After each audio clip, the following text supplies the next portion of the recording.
What are the best Yu-Gi-Oh staples in the game right now? Big dog, because of Legacy of Destruction, the entire game is shifted upside down. And today, I'm going to be giving you insight on one of the most powerfully played Yu-Gi-Oh cards so you can get the win in. Oh yeah. Yeah, you see these games?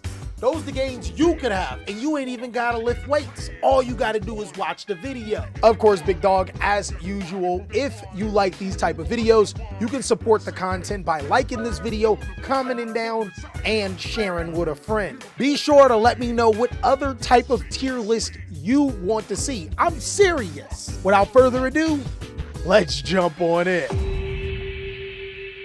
Okay, big dog, so the criteria for this tier list is incredibly simple. I will be ranking these staple Yu-Gi-Oh cards not only on how powerful they are, and let's not forget about how well these staple Yu-Gi-Oh cards can be used inside of your deck or most Yu-Gi-Oh decks effectively. As for the tiers, we got main worthy all the way down to click, click, staple those divorce papers together. And we're going to start off with Called by the Grave. It's a hand trap format, with both decks like Snake Eyes and Tenpai Dragon being able to shove 15 plus hand traps inside of their deck with no repercussions. I think that Called by the Grave is easily a main worthy Yu-Gi-Oh card. Mad benefits if your deck is not one of those strategies and can easily be susceptible to one of those hand interruptions. The only genuine drawback to this card is that if you have the hand trap that your opponent hand traps you and you need to Call by the Grave, sad panda. Now, as always, we're going to be including new cards from Legacy of Destruction, and this card's name is In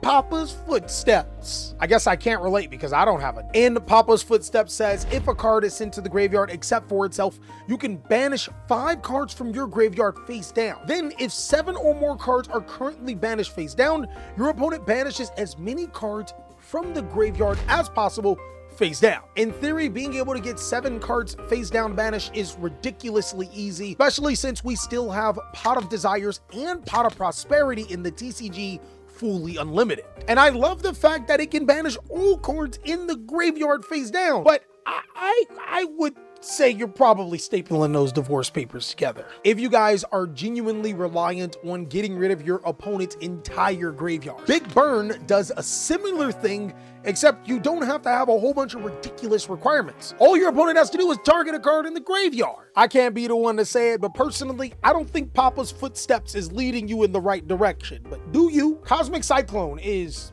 tried as true. It's as surefire as me mispronunciating a YCS event or a Yu-Gi-Oh card. This is hands down one of the better cards in the game. I'm gonna go ahead and put it inside worthy. There are a ton of spell and trap cards that need to be face up on the field that this card completely checks. But then there's also those important back row heavy decks that can't stand this card. You know how when you're looking at something you ain't supposed to and you go to the bottom and it says, find out how this one man scored $1 million by doing this simple trick. He probably paid 1,000 life points and activated Cosmic Cyclone. Now, this is a new card called Krishnerd Witch.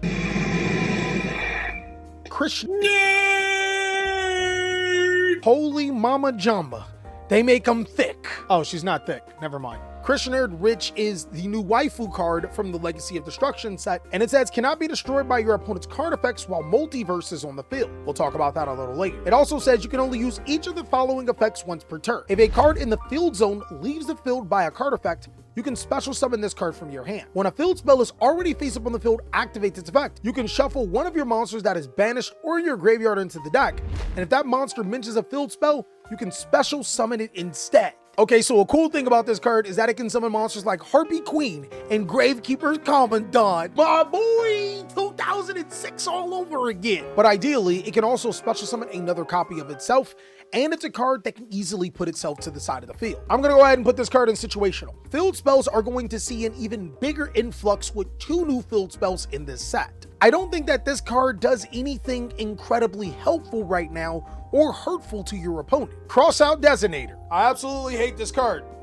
but I gotta admit, with everybody playing every hand trap in the game and tons of them, Crossout Designator is just a good Yu-Gi-Oh card. I say this while gritting my teeth because you guys know how I feel about Crossout Designator. But if you're playing a deck that plays 20 hand traps, and odds are you're playing against an opponent deck that plays 20 hand traps, this card is essentially called by the grave sometimes. I mean, the card's trash. You're only going to get good card out of it. Dark Ruler No More has been one of the most consistently situational Yu-Gi-Oh cards of all time. At best, this card is at its peak when you're going second. But the fact that you can't inflict damage to your opponent does something to me that pisses me off. Dark Ruler No More was really good against cards like Borreload Savage Dragon and Baron the Floor. You see the death in my eyes right now. I still think that it's really good against monsters like Appaloosa, SP, and IP, but unfortunately, I would say that there's better cards right now. Double Die is a new trap card that allows you to special summon a warrior monster from your deck when you control the monsters. It also can special summon an Earth Warrior monster to your side of the field. You can't think of anything good here? Yeah, me neither. Staple those divorce papers together. If you're playing this card, I'm just gonna calculate how much your significant other is going to take from you every month in spousal support. It's just not a good card, and it's a trap card to make it worse. Evenly matched is not even. I want to say Konami's card design is even weirder and weirder. When Evenly Matched first came out, it was amazing. Now, ain't nobody got time to be giving up their battle phase. I would say personally, Evenly Matched is stronger than Dark Ruler No More, where you can inflict damage anyways with these two cards, but Evenly Matched allows you to get rid of spells and trap cards. I think it's the best situational card that we have here. And the reason why I put this in situational is because if you're going against a deck like Tenpai Dragon or Snake Eyes, you need to be able to build an incredible board because they got clapback every single time. Using this card essentially says that you're surrendering winning the game, which loses you the game, ironically, in modern Yu-Gi-Oh! Forbidden Droplet. Forbidden Droplet has only been getting stronger with Macrocosmos-like cards banned. I still understand Dimension Shifter, really popular, and Dimensional Fissure, also really popular, but I would not sleep on the Drip Drop. I would say it is a good card. Being able to non-target negate monsters' effects, and you can inflict damage.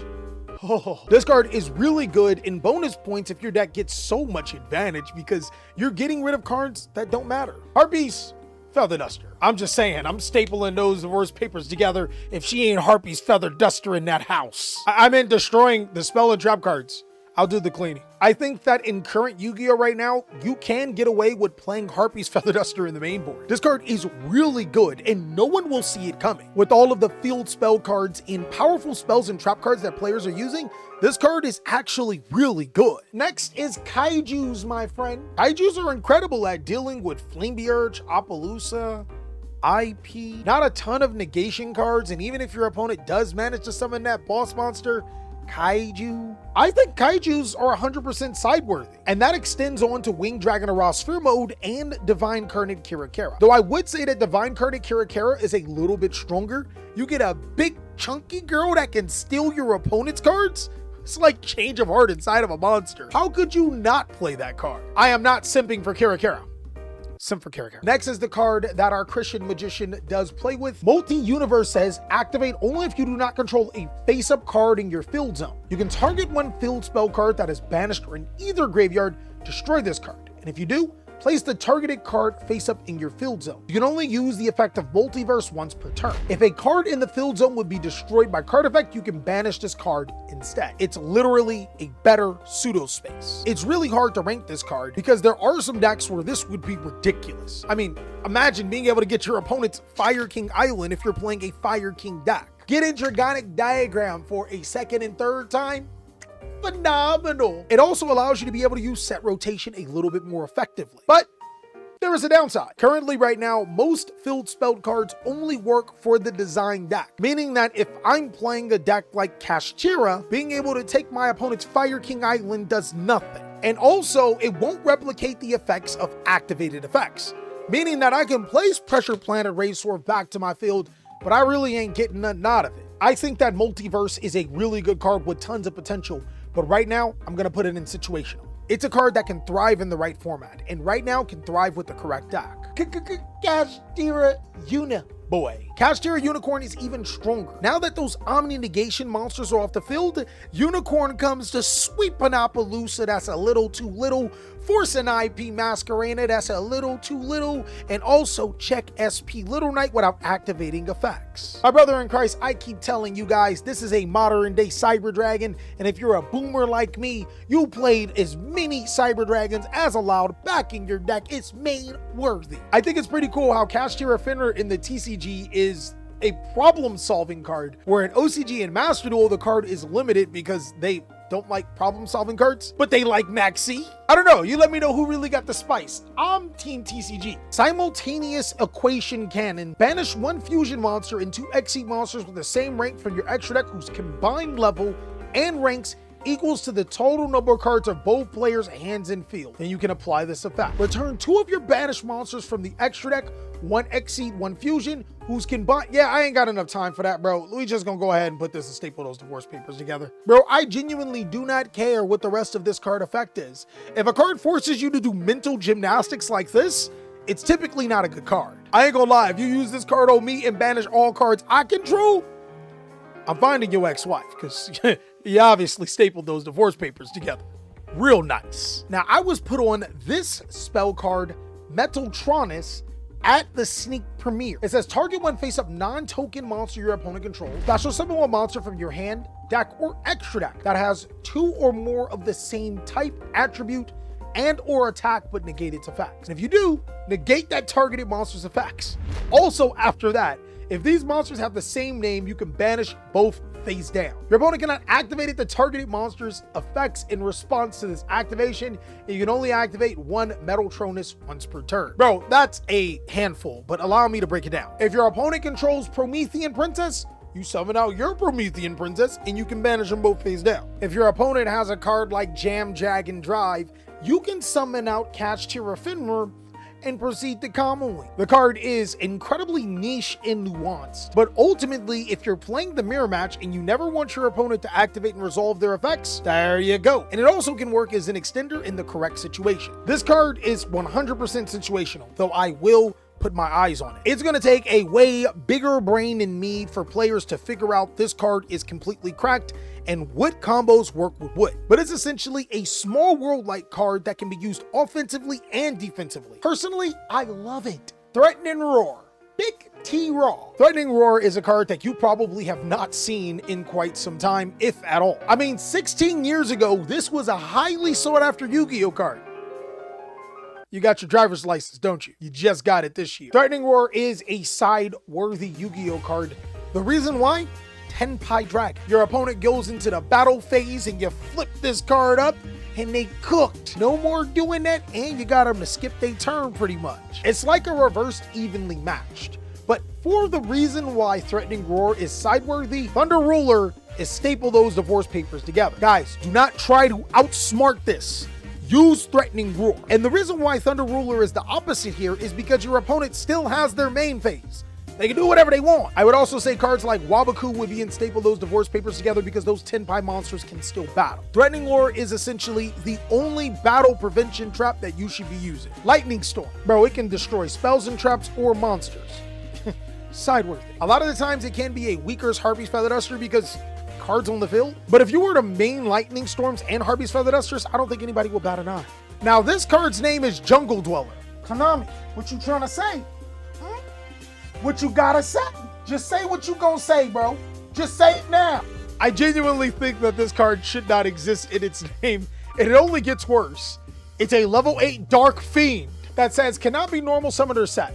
Must be special summoned by a card effect when there are two hoods next to each other. What?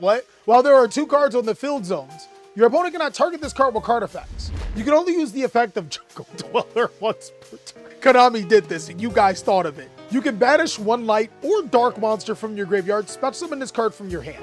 If this card's owner's possession is destroyed by an opponent's card, you can shuffle two of your field spell cards from your graveyard or banishment into your deck. Then you can destroy that many cards your opponent controls. I genuinely don't know what to say about Jungle Dweller, chat, other than if you're playing this card, it's staple those divorce papers together. Because I'm coming for you for playing this card. No, but in all seriousness, being able to summon a level 8 Fiend monster by banishing a Light in the Dark and has implications with field spells, especially with the rise of field spells. I'm gonna put it in situational. Solemn Judgment. We were just talking about how spells and traps are really important, and this card stops spells and traps. Oh, and it can stop monsters. I think Solemn Judgment is a side-worthy Yu-Gi-Oh card. And ironically, I think Solemn Strike is a little better. Solemn Strike stops all types of monster summons from the extra deck, but can also stop effects. Your opponent's hand traps and monster effects in the graveyard? Nope. Strike is an incredible Yu-Gi-Oh card right now, and I think it's better with Omni Negation monsters no longer existing. This is one of those cards that is generic and can punish heavy monster effects. Super Polymerization. Look, my guy, if you can play Super Poly, you should be playing Super Poly. And by playing Super Poly, I'm saying basically if you have the extra deck space. This card is incredibly good at being able to get rid of your opponent's board and allow you to push through. This spell card's name is Blink Out, which allows you to target one link monster on the field, return it to the extra deck, then you can special summon one of the monsters from your graveyard that was sent there as link material. So it's like Defusion, but if your opponent took your monster and used it, it summons your monster back. Because ain't no way I'm summoning your monster back. I think Blink Out is just outright a good Yu-Gi-Oh card. It's a card that can be used offensively to facilitate an FTK or get back a card that was probably negated, but also can be used defensively to get rid of cards like Appaloosa Bowl of the Goddess, and bonus points if your opponent snatched one of your monsters forward. Bro, the card's not even once per turn. What? Triple Tactics Talent. Bro, 20 hand traps? Oh yeah, main worth it. The big fan does not need any introduction, and nor does Triple Tactics Thrust. I imagine you're going to be thrusting your opponent a lot, but the problem with Thrust lies on if you can search good spell and trap cards that can help your engine. Regardless, at very worst, it's a sideboard card because it can search some pretty powerful cards. Change of Heart, Snatch Steal, Mind Control. For the purpose of this video, they're all the same card. They essentially did what my mom should have did before I was born. Main worth. Even with cards like Blink Out, I still think it's really good to take your opponent's monsters and use them for your own bidding. Next is Skill Drain. If your deck can play Skill Drain, consider playing it. I may get a lot of hate for this, but Skill Drain is one of the most balanced floodgates in Yu-Gi-Oh's history. And for the people that don't know how Skill Drain works, if your monster is face up on the field, when its effect is finished, it will be negated. There are so many ways to play around this card. Also, seeing that there's no ifs, ands, and buts, it stops your cards too. This is probably one of the most balanced floodgates, but I know you guys may have to disagree. Soul Release. Bro, what is this, 2023? Staple those divorce papers together. Soul Release really never was a great card. It just gave you the illusion of one.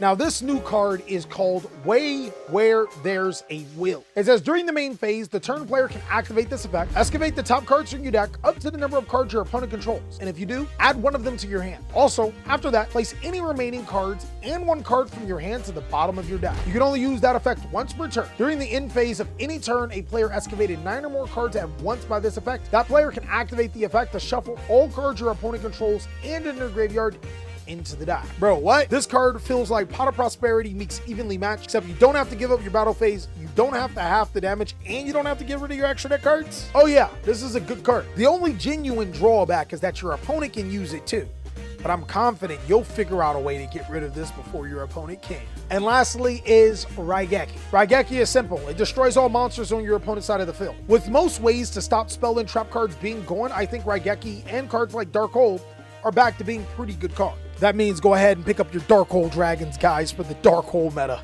It's gonna be crazy. And that's all that I got for the Staples tier list, big dog. Of course, I want to hear what you guys have to say. It was really fun talking about the new cards in the meta. Of course, if you want to see more amazing content, be sure to check out these other videos so I can catch you on the next one.